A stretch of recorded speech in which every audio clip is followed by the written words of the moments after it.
Vamos dar início à nossa revisão relâmpago e vamos nos concentrar no direito material, no direito civil. Então, olha só, nós estudamos 4 cadernos do direito civil: parte geral, obrigações, contratos e responsabilidade civil. O que vale a pena, então, a gente revisar de cada um desses cadernos? Quando a gente vai para a parte geral do direito civil, a gente estuda, na parte geral, as incapacidades. Então, quando o Código Civil fala das incapacidades, está falando tanto dos absolutamente incapazes, quanto dos relativamente incapazes. E eles estão previstos lá no artigo 3º do Código Civil e no artigo 4º do Código Civil. Quando a gente lê esses 2 artigos do Código Civil, a gente percebe que vários dispositivos foram revogados por uma lei, a Lei 13.146 de 2015. Essa lei é conhecida como Estatuto da Pessoa com Deficiência. Então, olha só, a FGV tem mostrado bastante interesse em abordar questões envolvendo pessoas com deficiência. Então, falou na nossa prova de pessoa com deficiência, você vai consultar esse estatuto. Esse estatuto, ele tem alguns artigos importantes. O primeiro deles é o artigo 2º, que identifica os 4 tipos de deficiência: física, mental, intelectual e sensorial. E o artigo 6º diz: não importa qual deficiência a pessoa tenha, isso não vai lhe rotular de incapaz. E aí que está a possibilidade de pegadinhas na prova. Qualquer informação na prova que atrelar uma pessoa só porque ela tem deficiência a uma incapacidade estará errado. Então, o Estatuto, ao reconhecer a dignidade das pessoas com deficiência, proibiu que a gente rotulasse só porque tem deficiência ser incapaz. A deficiência, portanto, está fora do regime das incapacidades. Você não pode escrever que a pessoa é incapaz por causa de uma deficiência, de jeito nenhum, certo? Então, ao reconhecer a dignidade das pessoas com deficiência, esses artigos aqui tiveram nova redação. Por quê? Porque qualquer referência que havia no Código Civil atrelando incapacidade à deficiência, esse dispositivo foi revogado.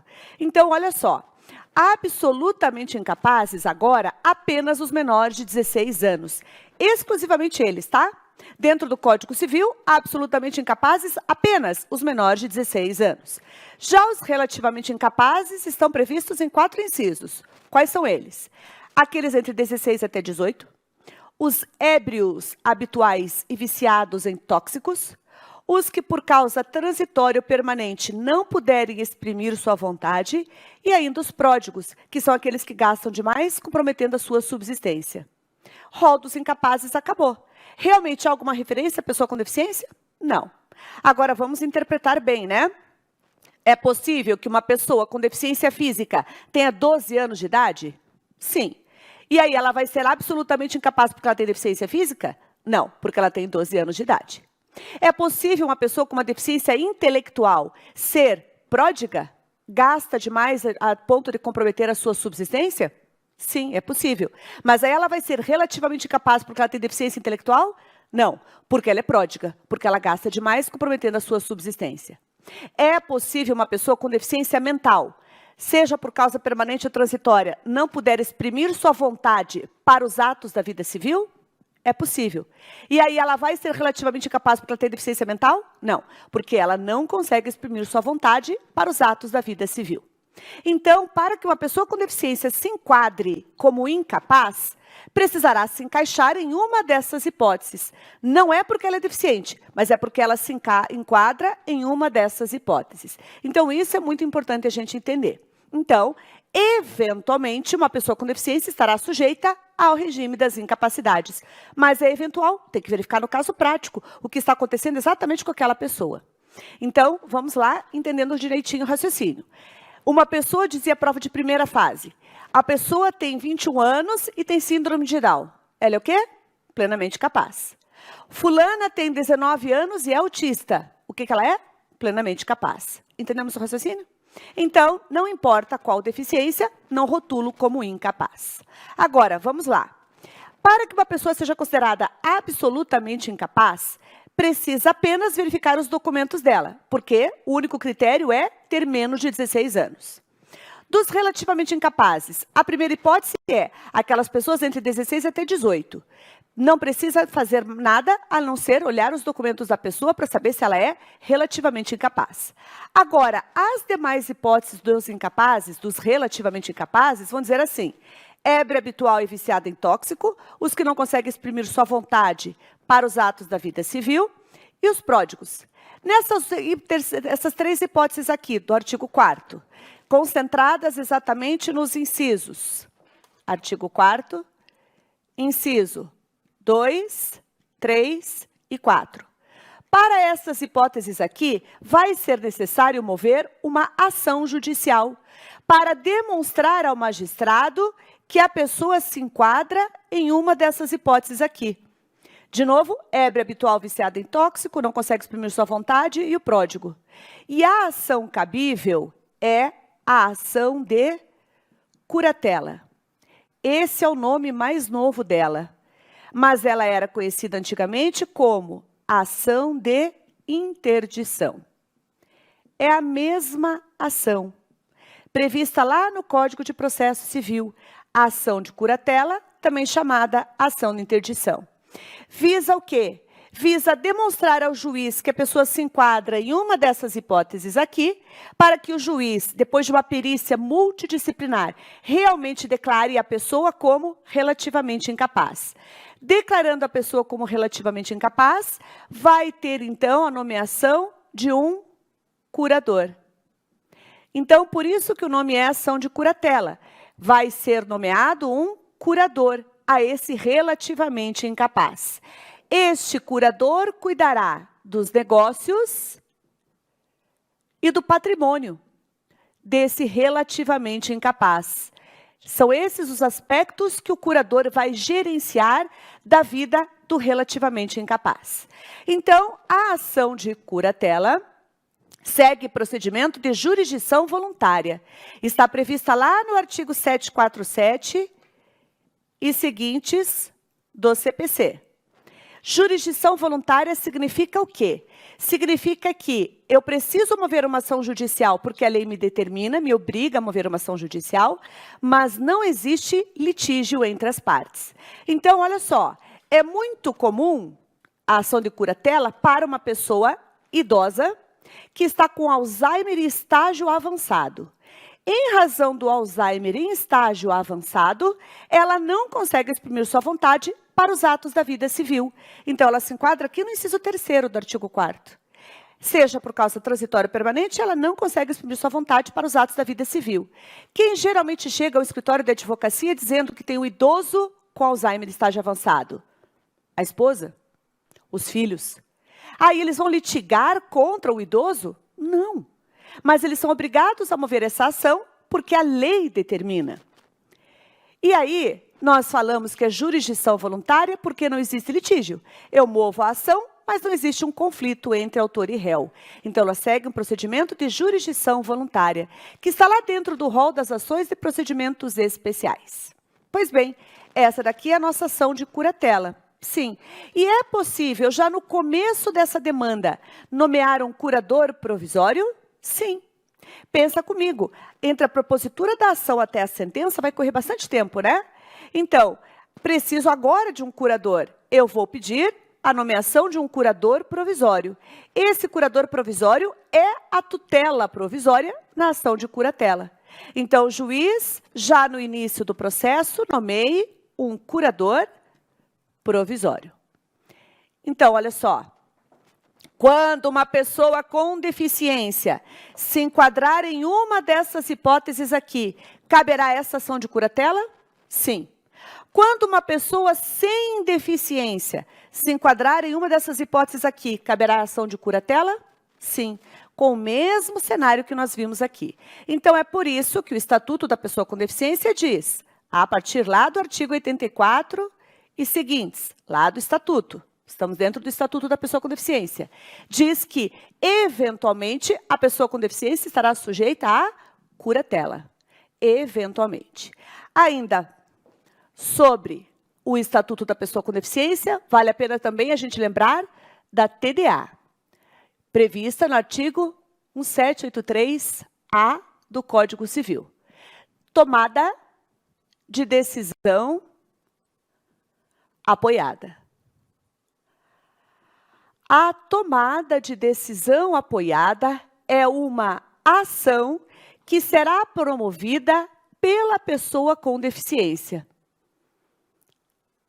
Promovida pela pessoa com deficiência. Na tomada de decisão apoiada, a pessoa com deficiência indicará ao juiz 2 pessoas da sua confiança, dizendo ao juiz que ela quer que essas pessoas sejam nomeadas de seus apoiadores. A pessoa com deficiência vai dizer para quais negócios ela quer apoio. Vai dizer por quanto tempo quer apoio. E para que tudo isso? Para que essa pessoa com deficiência possa exercer sua capacidade civil. Essa informação está no caput do artigo 1783-A. Está escrito ali. Então, lembrem, o Vademecum é nosso aliado na prova de segunda fase, então eu preciso sempre me concentrar no que está escrito na lei. A própria lei, ao trazer a tomada de decisão apoiada, diz para que ela serve. Mas como assim? Lembrem que a pessoa com deficiência, não importa qual deficiência, ela será considerada plenamente capaz. Pois bem, ela sendo considerada plenamente capaz, funciona como? O legislador do Estatuto da Pessoa com Deficiência pensou assim, poxa, eu estou dizendo que ela é plenamente capaz, mas é possível que, em razão da deficiência, ela enfrente dificuldades para celebrar determinado negócio. Então, vamos lá. Chega no escritório de advocacia uma pessoa que é cega, então ela tem deficiência sensorial. Ela não consegue ler e não aprendeu a ler em braille. E ela quer celebrar um contrato de compra e venda da sua casa. Diz o artigo 108 do Código Civil que a compra e venda de um imóvel de valor superior a 30 salários mínimos tem que ser por escritura pública. Então, ela vai até o cartório, ela quer comprar a sua casa, mas o cartório diz, olha, você não consegue ler em braille, como é que eu vou celebrar esse contrato aqui para você assinar? Não tem como. Então, a pessoa com deficiência, ela tem a plena capacidade civil, mas em razão especificamente desse cenário, em que ela é cega, precisa assinar um contrato e ela não sabe ler nem braille, ela está enfrentando dificuldades para celebrar esse negócio. Então, como é que ela faz? Tendo deficiência, para que ela possa exercer a sua plena capacidade civil, ela poderá mover a tomada de decisão apoiada. Então, os apoiadores, eles vão, como o nome já aponta, apenas apoiar a pessoa com deficiência. Não vai retirar a plena capacidade civil da pessoa com deficiência. Pelo contrário, vai reafirmar, dizendo, é em razão da tomada de decisão apoiada que a pessoa com deficiência poderá exercer plenamente a sua capacidade civil. Então, se a prova da FGV disser, como já disse, Marcelo, 21 anos, com síndrome de Down, tem os seus pais como seus apoiadores. Esse Marcelo é plenamente capaz? Ele é. Por quê? Porque a tomada de decisão apoiada não lhe retirou a plena capacidade civil, apenas viabilizou que ele possa plenamente exercer a sua capacidade civil. Então, esse é o tema das incapacidades e do Estatuto da Pessoa com Deficiência. Agora nós vamos para outro caderno do Direito Civil. Vamos lá para o Direito das Obrigações. No Direito das Obrigações, a gente estuda várias modalidades das obrigações. E entre elas, existe a obrigação solidária. Pois bem, a FGV tem trazido esporadicamente na primeira fase questões envolvendo obrigação solidária. E o que significa ser uma obrigação solidária? Significa assim, ó, se tiver A como credor de R$1.000, de B e de C. Se esses devedores são solidários, significa o seguinte, cada devedor responde pelo todo perante o credor. Então, se eles são devedores solidários, o credor pode escolher aleatoriamente contra quem ele vai cobrar aquela dívida e, quando cobrar aquela dívida, pode cobrar a integralidade de um só. Então, as regras do Código Civil sobre obrigação solidária dizem o credor pode demandar, mover uma ação na justiça contra qualquer um dos devedores, e eles continuam sendo devedores solidários. E ele pode mover, então, a ação contra o B. E ao mover uma ação contra o B, ele pode cobrar a integralidade da dívida do B? Sim. Essa é a grande vantagem da obrigação solidária. Pode ter 10 devedores, mas cada devedor perante o credor é responsável pelo todo. Então, um devedor solidário vai ser acionado na justiça. Ele responde pelo credor, pelo todo. Depois que o devedor solidário efetua o pagamento, aí ele pode acertar as contas com outro devedor? Aí sim. Então, o cenário é, o devedor, então vou fazer aqui, o devedor vai pagar B, vai pagar R$1.000 para o A. Beleza, porque perante o credor, cada devedor responde pelo todo. Mas assim que aquele devedor paga, ele se volta em face dos outros devedores para o acerto de contas. Entre eles vão acertar as contas desses R$1.000. Entre eles, sim, cada um vai responder apenas pela sua parte. Mas a vantagem de ser devedor solidário é que cada um responde pelo todo. Então, se a prova da FGV disser para nós devedores solidários, nós vamos dar uma lida nos artigos de solidariedade, lá em Direito das Obrigações, com essa seguinte informação, né? Cada devedor responde pelo todo. E vejam como tem perfil realmente de uma questão prática de segunda fase. A letra A, envolvendo o direito material, vai nos perguntar artigos sobre solidariedade, que nós iremos consultar no Código Civil. E a letra B seria assim: o A, credor, moveu uma ação contra um devedor solidário apenas. Um devedor solidário apenas. Aí esse devedor solidário vai chegar para o advogado dele e vai falar assim: olha, doutor, doutora, foi movida uma ação de cobrança. O credor A moveu uma ação contra eu, devedor B, e aí o devedor B pergunta para nós como advogados: e cadê o outro devedor solidário? Ele não está nesse processo. Então eu quero trazer para o processo quem não é parte num processo. O que eu quero, doutores e doutoras? Eu quero uma intervenção de terceiros. Então lembrem, esse é o nosso clique. Quando eu quiser que uma pessoa que não é parte num processo venha para o processo, eu quero uma intervenção de terceiros. E aí eu não vou precisar lembrar de cabeça, está no Vademécum. Aí eu vou olhar qual intervenção de terceiros cabe. E quando eu vou lendo lá, chego ao chamamento ao processo. Então, para que um devedor solidário traga para o processo um outro devedor solidário, qual é a intervenção de terceiros que cabe? Chamamento ao processo, que vai ser efetuada dentro da contestação. Então, olha só, se o nosso cliente B foi citado numa ação de cobrança, qual é a peça desse réu? Contestação. E na contestação, ele vai fazer o chamamento ao processo, quando se tratar, portanto, de uma obrigação solidária, certo? Vamos agora para um outro capítulo do direito civil, vamos para responsabilidade civil.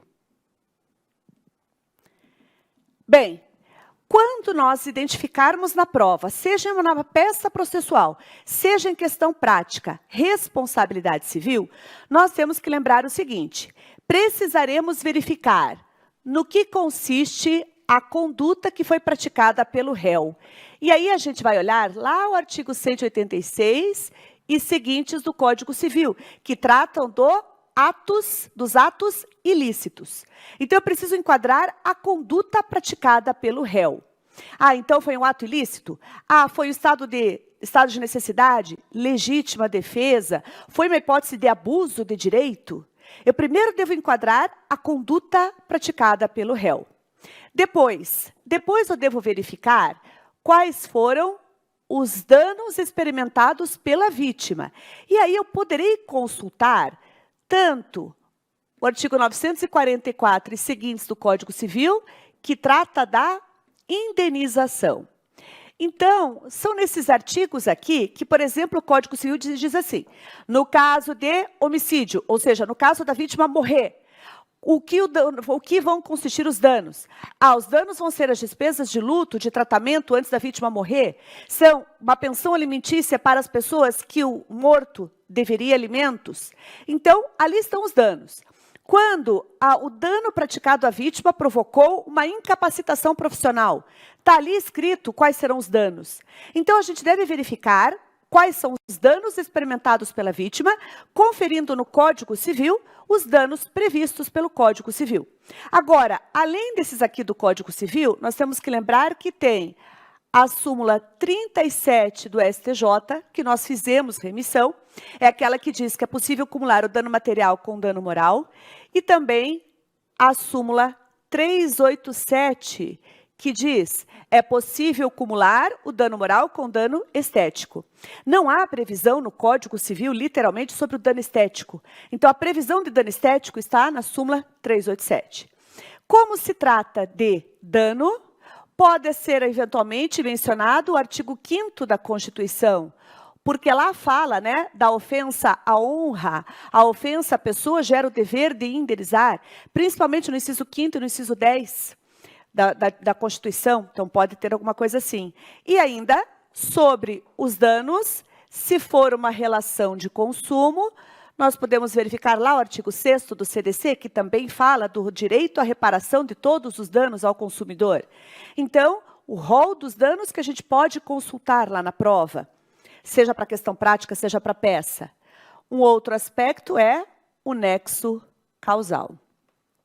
O nexo causal está lá no artigo 403 do Código Civil. O que é o nexo causal? Cabe à vítima demonstrar que foi a conduta do réu que gerou aquele dano para a vítima. Aquele dano experimentado pela vítima foi causado pelo réu. Então, o nexo causal é a que vai ligar a conduta do réu ao dano experimentado pela vítima. Esse é o nexo causal, a ligação entre os dois. Pois bem, diz o artigo 403 que deve-se indenizar pelos danos que decorrem de forma direta e imediata da nossa conduta. Então, direto e imediato é exatamente essa ligação aqui, ó, entre a conduta praticada pelo réu e o dano experimentado pela vítima. Então, cabe à vítima também demonstrar o nexo causal? Cabe também. E, por fim, o que mais nós temos que ter um cuidado especial quando a gente trata de responsabilidade civil? Verificar se a responsabilidade é subjetiva ou se ela é objetiva. Isso também temos que cuidar, tá? Então, no Código Civil, a regra é que a responsabilidade é subjetiva. Significa que no Código Civil, a regra é que a vítima deve demonstrar que houve culpa ou dolo por parte do réu. O que é culpa? Descuido. Então a pessoa de forma negligente, imprudente ou imperita, descuido, gerou dano, culpa. E o que é dolo? Dolo é vontade de causar o dano. Então, cabe à vítima demonstrar culpa ou dolo. Agora, excepcionalmente, no Código Civil, então, excepcionalmente, e em regra, no Código de Defesa do Consumidor, a responsabilidade será objetiva. E aí, quando se trata de responsabilidade objetiva, nós vamos escrever na questão prática ou na redação da peça processual. Nós vamos falar que a responsabilidade é objetiva e ainda vamos escrever independente de culpa. Nós vamos escrever essas duas expressões, que na verdade significam a mesma coisa, mas é para a gente evitar perda de pontuação na prova. Lembrem que a correção, ela é muito cara a crachá, né? Precisa que o aluno tenha feito a frase que está no gabarito para que ele pontue naquela frase. E sinônimos acabam não pontuando, infelizmente, né? Mas vamos lá, é do jogo. Então, para evitar perda de pontos, a gente vai escrever objetiva independentemente de culpa. Então, é a regra no CDC e é a exceção no Código Civil. No Código Civil, nós fomos lá para o nosso índice de assuntos dentro do Código Civil e lá em responsabilidade objetiva, nós fizemos o rol das grandes hipóteses de responsabilidade civil objetiva dentro do Código Civil. Então, nós fizemos, tá? Dentro do Código Civil, já que não é a regra, é a exceção, as grandes hipóteses de responsabilidade objetiva. Fizemos lá a remissão ao artigo 187, que trata do abuso de direito. Então, quando eu pratico um abuso de direito, eu vou ter que indenizar, independentemente de culpa ou dolo. 927, parágrafo único. Quando se tratar de uma atividade de risco, como, por exemplo, o banco desenvolve uma atividade de risco nos expondo, né, a um hacker invadir o sistema e tirar o nosso dinheiro da conta. Então, quando o banco desenvolve atividade de risco, quando uma empresa desenvolve atividade de risco, ela responde pelo dano, independentemente de culpa, né, responsabilidade objetiva. Ainda, artigo 936, que fala dos animais. O dono do animal responde pelos danos causados pelo seu animal, independentemente de culpa. Salvo, diz o próprio 936, culpa exclusiva da vítima ou força maior. Ainda, 937, dono do prédio, você responde pela ruína do prédio. Seja uma ruína total, o prédio todo desaba, seja pela ruína parcial. Prova da FGV uma vez trouxe uma questão que caía da fachada de um prédio um bloco de mármore. Ruína parcial. Dono do prédio, você responde de forma objetiva.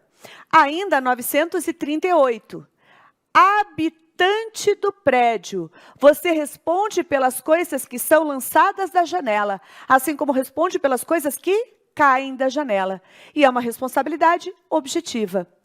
E, por fim, 932, que traz a responsabilidade por fato de terceiro.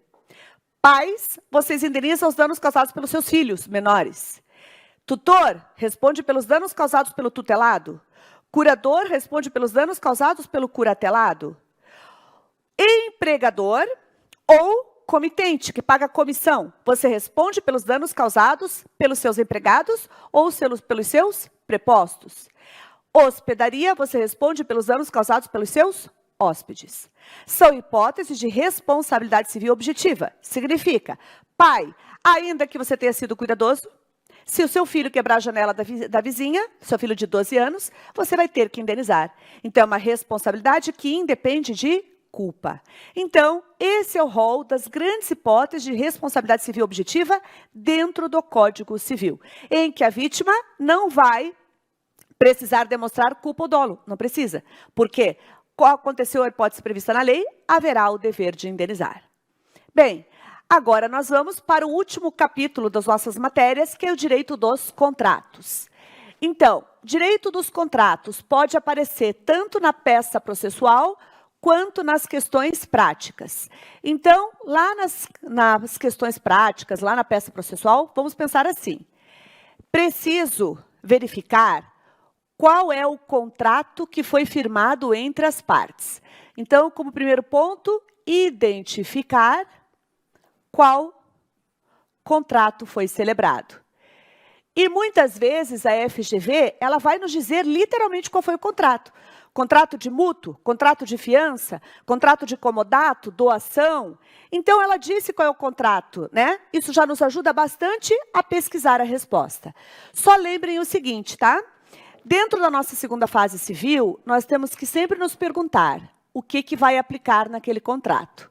Código Civil ou Código de Defesa do Consumidor? Isso é sempre, né? Por quê? Porque se for Código de Defesa do Consumidor, eu vou aplicar as regras do Código de Defesa do Consumidor. E apenas na omissão do CDC é que eu irei para o Código Civil. Então, primeiro, preciso me perguntar isso. Beleza. Agora, identifiquei se é relação civil de consumo. Aí eu vou identificar qual é o contrato. Identifiquei qual é o contrato, qual é o meu segundo passo? Ler todos os artigos daquele contrato. Via de regra, a resposta estará lá? Sim. Via de regra, a resposta estará lá. Mas se não tiver, eu vou começar a voltar no código. Como assim? O que vem antes de contratos em espécie? Vem teoria geral dos contratos. Então, olha só. Teoria geral dos contratos. Então, lá em Teoria Geral dos Contratos, por exemplo, é que está o Instituto dos Vícios Redibitórios. O que são os vícios redibitórios? São aqueles defeitos ocultos, existentes em um bem que foi adquirido, comprado. Então, vícios redibitórios impõem o dever de garantia a um vendedor. Mas os vícios redibitórios estão previstos lá dentro dos artigos de compra e venda? Não. Estão previstos lá em Teoria Geral dos Contratos, vícios redibitórios. Também está lá em Teoria Geral dos Contratos a evicção. O que significa a palavra evicção? Significa perda. Perda de um bem que foi comprado, que foi adquirido, em razão de algum problema jurídico. Então, a evicção, ela também é um dever de garantia. Então, como a gente estudou, esses dois institutos aqui impõem um dever de garantia. Vendedor, você tem que garantir de que o bem que você vendeu não tem nenhum defeito oculto, e vendedor, você tem que garantir que o bem que você vendeu não tem nenhum problema jurídico. Então, dentro do nosso ordenamento jurídico, existe como se fosse uma moeda chamada garantia. De um lado, vícios redibitórios, e do outro, evicção. Os dois lados da moeda chamada garantia. Vendedor, garanta que não tem nenhum problema físico oculto no bem que você está vendendo, garanta que não tem nenhum problema jurídico. Porque se o comprador vier a perder esse bem em razão desse problema jurídico, surgirá a evicção, dando ao comprador o direito a uma ampla indenização, como diz o Código Civil, lá no artigo 450. Então, vejam, o dever de garantia está em Teoria Geral dos Contratos, não está nos contratos em espécie. O que mais que pode aparecer lá para nós em Teoria Geral dos Contratos? Pode aparecer os contratos aleatórios. O que são contratos aleatórios? Aleatórios vem a palavra alea, que significa risco. Então, por exemplo, compra e venda, vou colocar abreviado aqui, né? Compra e venda de coisa futura. Compra e venda de safra futura. Então, como que pode ser estabelecido esse contrato? O vendedor, é o agricultor, por exemplo, ele se compromete a plantar e cuidar da safra, e aí o comprador diz assim, vendedor agricultor, eu me comprometo a pagar um valor X, mesmo que nada venha a ser colhido. Isso é um exemplo de um contrato aleatório, em que o comprador assume o risco, de ter que pagar o preço, mesmo que nada venha a ser colhido. Então, é uma das hipóteses de contrato aleatório. É possível pactuar dessa forma? Sim. Aí o agricultor, então, se esmerou, se dedicou, mas acabou vindo uma praga, isso era uma questão de segunda fase. Acabou vindo uma praga fora que não era prevista no país, nunca tinha entrado essa praga no país, e ataca toda a safra. Não há mais nada a ser colhido. Mesmo assim, o agricultor tem direito, o vendedor, né? Tem direito a receber o preço combinado com o comprador? Tem. Porque o comprador assumiu o risco de ter que pagar o preço, mesmo que nada venha a ser colhido. Ainda dentro de Teoria Geral dos Contratos, existem ainda os contratos preliminares. O que é um contrato preliminar? É um contrato, está lá no 462 e seguintes do Código Civil, mas é um contrato que vai vir antes de outro contrato. Exemplo, promessa de compra e venda, compromisso de compra e venda. É um contrato que vem antes do contrato de compra e venda. Então, a gente tem que ter um cuidado, porque são dois nomes parecidos, né? Mas são dois contratos diferentes. Um contrato se chama promessa ou compromisso de compra e venda, é o contrato preliminar. E o outro contrato é o contrato de compra e venda. Então, o contrato preliminar é um contrato que vem antes de outro contrato. Qual é a característica dessa promessa de compra e venda? O artigo 462 diz que esse contrato preliminar, ele não precisa observar a forma do contrato definitivo. Se eu quero comprar um imóvel de 100 mil reais, essa compra e venda tem que ser por escritura pública? Sim, está lá no artigo 108. Então, como exemplo, o cenário do artigo 108. Ah, então, se eu quero comprar uma casa de 100 mil reais, tem que ser por escritura pública.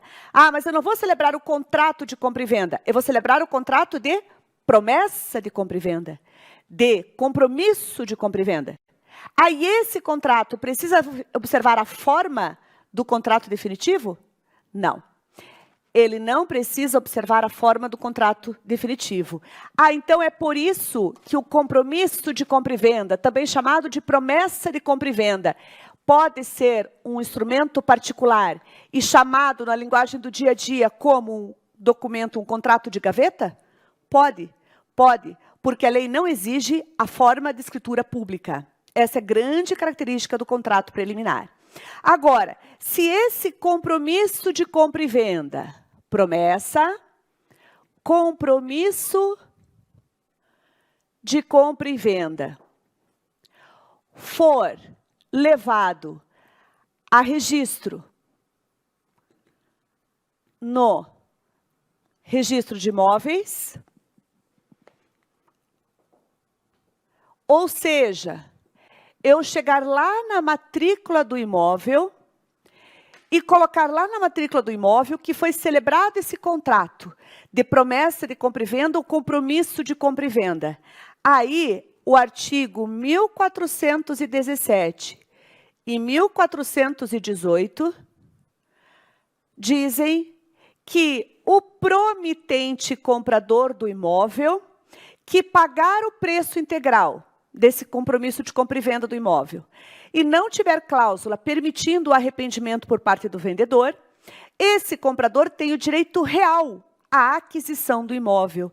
Então, olha só, ele, uma vez que tenha levado ao registro, no registro de imóveis, adquire direito real à aquisição do imóvel. Significa, como todo direito real, passa a ser um direito oponível contra todos. Então, ele tem direito à celebração do contrato definitivo. Ele tem direito a pegar para ele aquele bem que foi adquirido. Então, ele tem direito ao que a súmula do STJ comenta, ele tem direito à adjudicação, que é pegar para si, adjudicação compulsória. Então, ele tem direito real de imóvel, à aquisição do imóvel, ele tem direito à adjudicação compulsória. Se o vendedor não quiser celebrar o contrato definitivo de compra e venda, esse titular desse direito real vai mover uma ação para obrigá-lo a celebrar o contrato definitivo de compra e venda. E se o vendedor mesmo assim se recusar, a sentença valerá como um documento para transferir o imóvel. É o que diz, é a aplicação do artigo 501 do CPC. Então, nosso contrato preliminar é um dos pontos também de foco em teoria geral dos contratos. Ainda, o que mais a gente deve fazer quando se tratar de direito dos contratos? Então, voltando aqui ao raciocínio. A gente pergunta se é Código Civil ou Código do Consumidor. Depois a gente identifica qual é o contrato.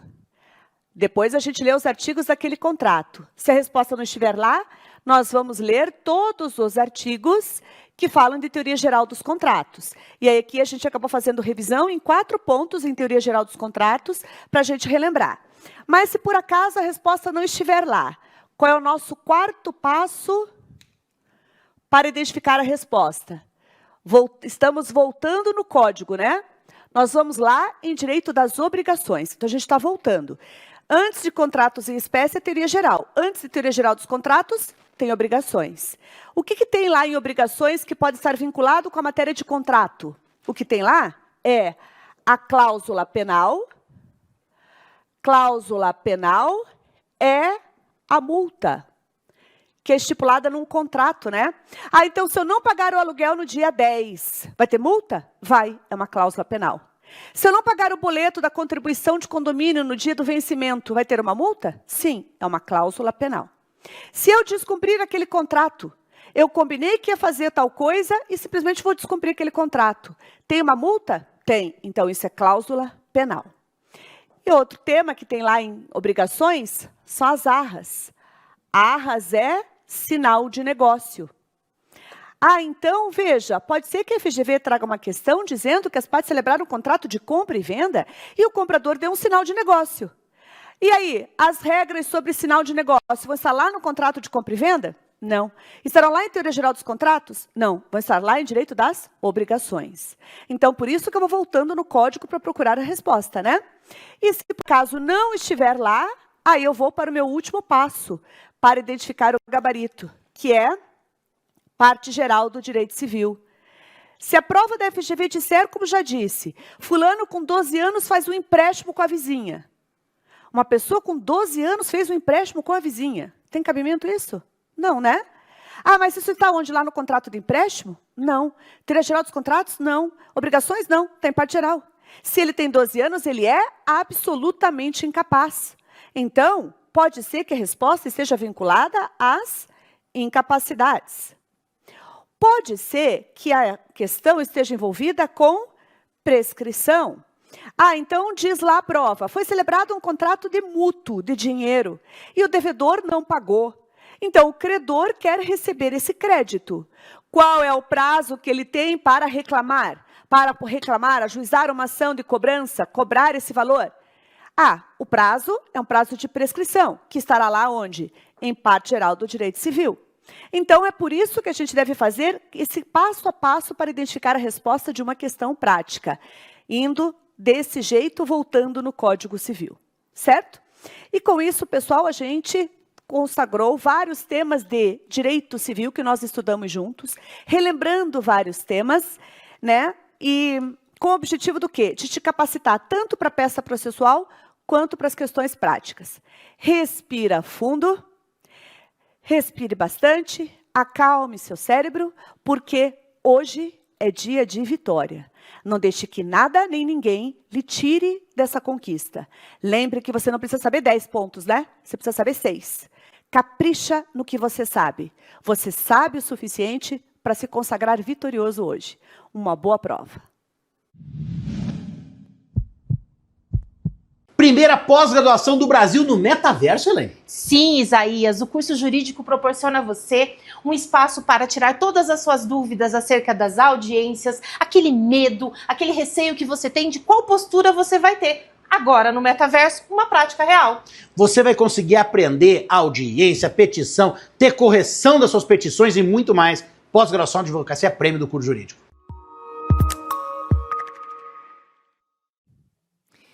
E aí, meus queridos alunos e queridas alunas do curso jurídico, tá chegando a hora, né? O coração tá acelerado.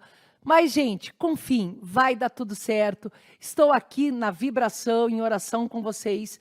E, gente, toda a equipe do curso jurídico está torcendo por vocês. A vitória de vocês também é a nossa vitória. Então, saibam que a gente está sempre em pensamento positivo. E vai dar tudo certo. Mas vamos aí com essa dica de última hora, né? As dicas relâmpagos, né? E que esperemos, né, que caiam na prova e ajudem muito vocês. Vamos lá para iniciar com uma dica de família. Gente, cuidem com família de alimentos, tá? Não esqueçam, quem é obrigado a pagar alimentos? Primeiramente, a gente pede alimentos para a linha ascendente. Primeiro a gente pede para pai, se o pai não tiver condições para avô, se não tiver avô, bisavô, tataravô, tetravô, até o infinito. Fala avô, pai, mas também mãe, né, gente? Linha ascendente. Não tendo ninguém na linha ascendente, eu posso pedir para a linha descendente, para o filho, para o neto, para o bisneto. Não tenho ninguém na linha descendente, eu posso pedir para o irmão, tá? Não esqueçam disso. Agora, também não esqueçam que para eu poder pedir para os parentes mais remotos, isso tem uma característica. A gente fala que esses parentes mais remotos, eles respondem em caráter subsidiário e complementar. Artigo 698. E com relação aos avós, tem a súmula 596 do STJ. Gente, lembrem, se você sabe que teu pai tem condições de pagar alimentos, mas ele não tem condições total, e tem um avô com bastante condições, a gente pode entrar com a ação em face dos dois, o pai responde de maneira direta e o avô responde de maneira subsidiária e complementar, ou o irmão mais distante, aí vamos ver a situação. Mas não esqueçam, porque o OAB adora colocar isso, coloca várias pessoas E aí você tem lá, e com quem que eu posso pedir? Sempre mostra que o mais remoto é rico. Tá? Não dá para você ir direto por mão porque ele é rico. Você tem que seguir a ordem. Lembrem que você também pode pedir alimentos para cônjuge e companheiro, né? É importante por causa da mútua assistência. Não esqueçam, gente, que os alimentos, as verbas alimentares, elas são passíveis de revisão a qualquer momento. Quando a gente pede os alimentos, a gente está diante de uma situação fática de necessidade e possibilidade. Esta situação fática pode se modificar com o tempo. E aí você pode entrar com uma revisional de alimentos para pedir para majorar o valor ou pedir para minorar o valor dos alimentos. E quando esse binômio desaparece, porque o filho se tornou maior e está fazendo faculdade, se tornou maior e tem profissão própria, o filho se casou, o filho praticou um ato passível de indignidade, ou seja, quando esse binômio necessidade ou possibilidade se modifica e extingue, acaba com a obrigação alimentar, aí você não vai entrar com uma revisional, daí você entra com uma exoneração ou extinção de obrigação alimentar. Lembrem que a simples maioridade não extingue a obrigação alimentar. Tá? A simples maioridade não extingue a obrigação alimentar. Agora, eu posso pedir com a maioridade a extinção dos alimentos? Posso. Porém, se a outra parte provar que ainda está estudando, está em situação de capacidade de formação profissional, vai continuar a obrigação alimentar. Agora, se você fala que ele está maior de idade, já tem emprego, já tem atividade própria e não está estudando, você consegue a extinção. O importante é você lembrar que não é automático com os 18 anos a extinção. Súmula 358 do STJ. Então, não esqueçam dessa súmula. Cuidado também em alimentos com a súmula 621, que eu brinco, que é a súmula da sacanagem, né? É aquela situação que diz assim, se tem uma sentença que majorou, minorou ou extinguiu a obrigação alimentar, os efeitos da sentença retroagem. Mas daí tem uma vírgula. Garantido o direito de irrepetibilidade e incompensabilidade dos alimentos. Então, o sujeito entrou com uma ação de revisional de alimentos para majorar o valor. O juiz não concedeu liminarmente, né? O filho entrou com a majoração. O juiz não concedeu liminarmente. E aí, no final, o juiz julgou procedente os efeitos retroagem, ou seja, o pai vai ter que pagar a diferença de todos os meses que ele deixou de pagar. Agora, quem entrou com os alimentos foi o pai. Entrou com uma revisional pedindo para diminuir, de 500 para 400. O juiz não deferiu liminarmente. E ele continuou pagando os 500. Chega a sentença, o juiz entende que deve minorar para 400. A súmula diz que os efeitos retroagem. Ele vai poder pedir a devolução do valor? Não, porque é garantida a irrepetibilidade. Professor, ele não pode compensar para frente? Não, porque é garantida a incompensabilidade. Ah, professor, ele entrou com a exoneração, não conseguiu liminarmente. No final, ele teve êxito na exoneração. O que ele pagou nesse período, ele vai ter direito à devolução?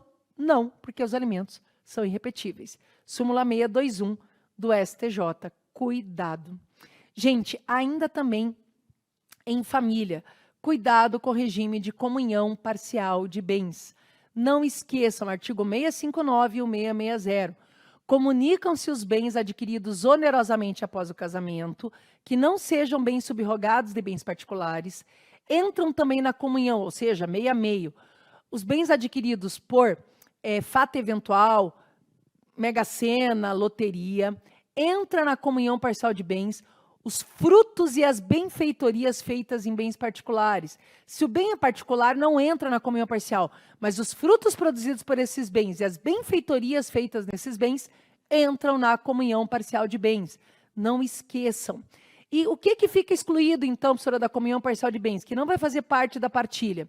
Tudo que você tem antes de se casar e o que você adquire a título gratuito, herança, legado ou doação. Bem como os bens subrogados no lugar. Eu estou com uma pulguinha atrás da orelha, gente. Acho que vai cair subrogação. A questão vai te trazer assim, ó. Ele recebeu um apartamento de herança no Guarujá. Porém, como é muito distante, ele trocou esse bem no Guarujá por um bem na capital de São Paulo. É sempre de valor igual. Aí vai ser a questão, esse bem entra na comunhão ou não?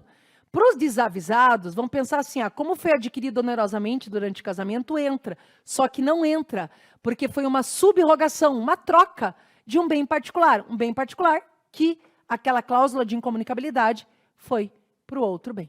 Cuidado com essas questões de comunhão parcial de bens. Adoção, cuidado, gente. Não esqueçam que nós temos 3 famílias em adoção. A família, em adoção não, né? No ECA. A família natural, que é a família constituída pelos pais e a prole. A família extensa ou ampliada, que são os demais parentes com quem a criança ou adolescente mantém um vínculo de afetividade, afinidade. E a família substituta, que é aquela que vem substituir a família natural quando os pais não cumprem o seu papel. Os pais não estão exercendo adequadamente o poder familiar, a criança vai ser retirada, o adolescente, da convivência com esses pais e colocado em família substituta. Quais são as 3 formas de família substituta? Guarda, tutela e adoção. A adoção tem que ser a última opção, tá? E lembrem que a gente tem para adoção 2 procedimentos. O procedimento de habilitação, primeiro você se habilita para adotar alguém, e depois de sentenciado que você está apto para habilitar, você vai para a fila da adoção. E aí, quando aparece uma criança ou um adolescente com compatibilidade, aí você inicia o processo de adoção. Não esqueçam dos requisitos para adoção, né, gente? Lá a questão do consentimento, da idade mínima de 18 anos para adotar, com diferença de 16, os períodos de estágio de convivência e a necessidade da sentença. Mas assim, gente, importante, eu posso ir direto para o processo de adoção sem a prévia habilitação? Sim, nós temos 3 exceções em que eu posso adotar sem prévia habilitação. Quais são elas? Quando você já tem a guarda judicial e a tutela da criança, ou a tutela, e você quer converter essa guarda judicial, essa tutela em adoção, isso é plenamente permitido, mas desde que a criança tenha no mínimo 3 anos de idade. Então aqui você não vai se habilitar para adotar qualquer criança, você quer adotar o teu guardado, o teu tutelado. Você já tem a guarda judicial, já tem a tutela. Se for para criança maior de 3 anos, pode ser dispensado daí a habilitação, vai direto para a adoção. Segunda hipótese, quando você quer adotar o filho, a filha do seu cônjuge, do seu companheiro. Então, teu filho, teu marido, tua esposa, teu companheiro, tua companheira já tem um filho, que são seus enteados, e você quer adotar eles. Não tem lógica você entrar num processo de habilitação para ir para uma fila de adoção, porque você quer adotar uma criança em específico. Nesse caso, dispensa-se a habilitação. Claro, gente, que quando a gente fala dispensa, vai ser analisado todas as informações. O que vai acontecer é que você não vai ter uma sentença para habilitar, de habilitação para adotar qualquer criança, porque você está adotando uma criança em específico. E a terceira exceção é quando quem está adotando é a família extensa. Quando quem vai adotar a criança é a própria família extensa, você não vai adotar qualquer criança, você quer adotar o teu sobrinho, o teu primo, né? Daí, nesse caso, é dispensado também a prévia habilitação. Atenção, não esqueçam que ascendentes e irmãos não podem adotar. Eu não posso adotar neto, bisneto, e eu não posso adotar irmãos. Porque nessa situação eu não preciso mudar o parentesco para ser obrigado por eles. Lembrem que nós acabamos de falar que ascendentes e irmãos têm obrigação alimentar.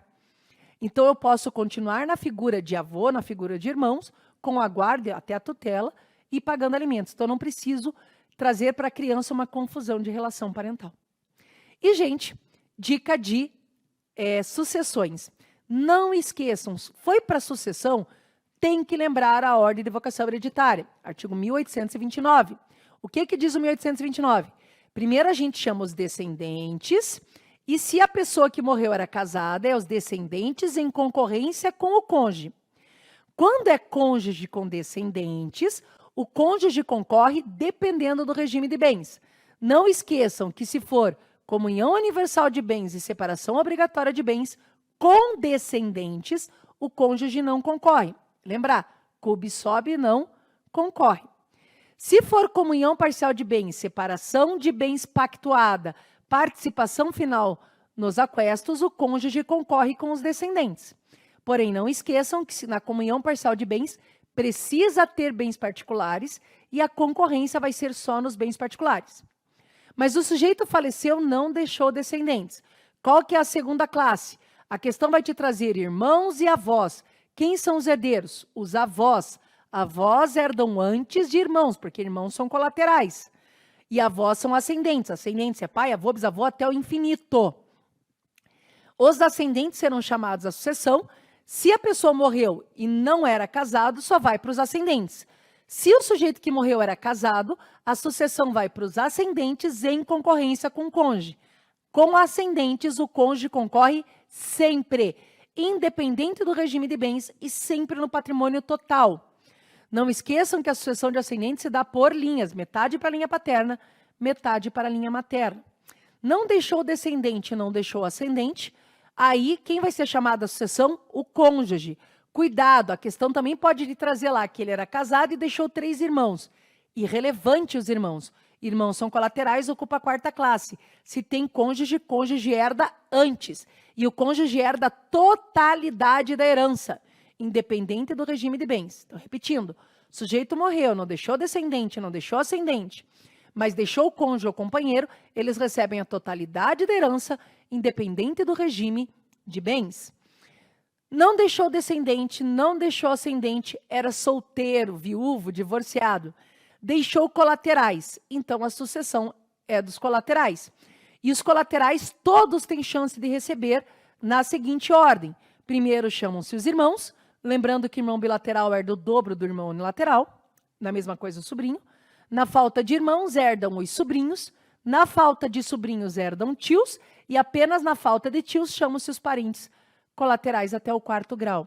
Também, gente, não esqueçam em sucessões que, a partir da última alteração que nós tivemos no Código Civil em relação à exclusão por indignidade, quando uma pessoa pratica um ato de indignidade, lá do artigo 1814, homicídio doloso, crime contra a honra ou atos mediante fraude ou violência, impedindo o autor da herança de manifestar sua vontade, que são esses os 3 atos de indignidade, os herdeiros interessados têm que entrar com a declaratória de indignidade. Qual que é o prazo prescricional para a declaratória de indignidade? Perdão, prazo decadencial. O prazo é decadencial, não é prescricional. Para entrar com a declaratória de indignidade. 4 anos a contar da abertura da sucessão, da morte. Porém, a partir da última alteração do Código Civil, a lei diz o seguinte: se os sujeitos foram condenados por sentença trânsito em julgado criminal, automaticamente eles perdem o direito à herança. Tá, professor, então agora não pode mais entrar com a declaratória de indignidade? Claro que pode e deve. Porque você não pode ficar esperando uma decisão no crime. Porque tem situações que basta você provar no cível, você já consegue a exclusão. A questão é que está dizendo o seguinte: se, por exemplo, passou o prazo da declaratória, mas a pessoa foi declarada indigna por sentença condenatória criminal, trânsito em julgado, ela também poderá ser excluída da sucessão. Gente, vai dar tudo certo na prova, espero receber muitas mensagens de vitória. Nós torcemos pela vitória de vocês e nós rezamos por essa vitória e vai dar tudo certo. Um beijo grande e boa prova.